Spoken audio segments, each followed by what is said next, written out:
Hey everyone, this is Jack, the Obsessed Movie Man, and I just saw the trailer for Spider-Man No Way Home, and it's fitting that I should talk about this because one of my earlier videos I talked about the Amazing Spider-Man. I've talked about Spider-Man in general quite a few times on this channel, so I might as well just talk not much about the trailer. It's not a breakdown, but it's what I'm hoping is done well. I'm a little nervous about it, but I'm hoping that the villains that are coming will be done well.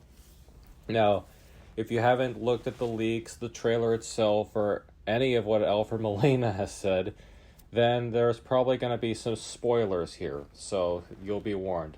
So, it's basically been confirmed that a majority of the past villains are coming back. Alfred Molina's Doc Ock, Jamie Foxx's Electro, and more than likely Willem Dafoe's Green Goblin. At least an iteration of the Green Goblin will be in this film. What I'm a little nervous about is that there might be more, because what I mean by that is that I'm pretty sure Sandman, you can see in the trailer at one point, you see this big blob of sand rising from the ground or dirt, and I think the Lizard is also in it because you hear something growl behind Peter Parker, and I think you see him. It's kind of hard to tell, but I'm pretty sure that's the Lizard.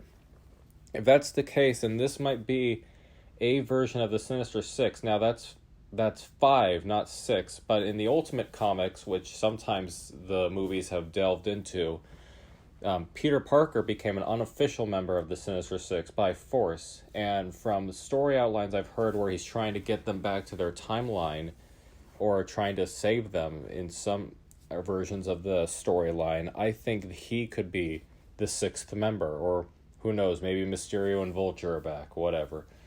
But that's my theory. But what I'm nervous about is the oversaturation of the villains. We've had this problem in Spider-Man 3.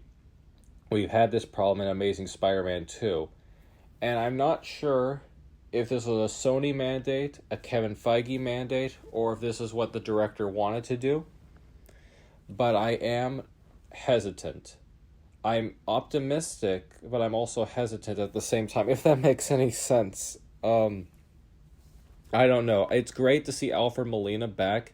He is my favorite Spider-Man movie villain, and Doc Ock is it's a tie between the Green Goblin and Doc Ock on which Spider-Man villain in general I like the most, in the comics and TV shows and whatnot. But in the films, Doc Ock is my favorite. And I am excited that Electro's getting a new suit. It looks more... You can't see the suit, but you see yellow electricity, which is very comic book. You do see the pumpkin bomb. Some people are actually speculating it's a red herring, and it's not Willem Dafoe, but it's Ned, who is the Hobgoblin, because in the comics, Ned Leeds, who the character is based off of, does take on the mantle of the Hobgoblin at one point. Someone was mentioning that you don't really see Ned in the trailer that much, that the actor has also lost weight, and he doesn't say a word. Someone was saying that maybe this is an alternate timeline. I don't think that's the case. I'm pretty sure that is Willem Dafoe. That sounds like him. But I am wondering, we know that Jamie Foxx, Willem Dafoe, and Alfred Molina are in the film, or at least the Alfred Molina and Jamie Foxx. But I am still wondering if that is, in fact, Thomas Hayden Church and, I can never pronounce his name, Rhys Ifans, the Lizard, Kurt Connors. I'm wondering if that was him. And I was surprised that they're not bringing Vulture back, honestly. I thought they would bring him. I'm still not entirely convinced Mysterio's dead, because they never outright said it. Maybe that was just because they didn't know whether to keep him or not, but it seems like it is. I'm also wondering if Matt Murdock will make a cameo. And this all sounds really cool, but it's also nervous. I'm also a little nervous at the same time, because I can't just... I've been talking to Tori, Brandon, Hunter about this. Even though I am excited for this, I'm still nervous at the same time. Brandon is kind of the voice of reason in many regards, where he even said, I hope he's okay with me divulging this, he even said it might be worse than Amazing Spider-Man 2 or Spider-Man 3, just because it seems like there's even more.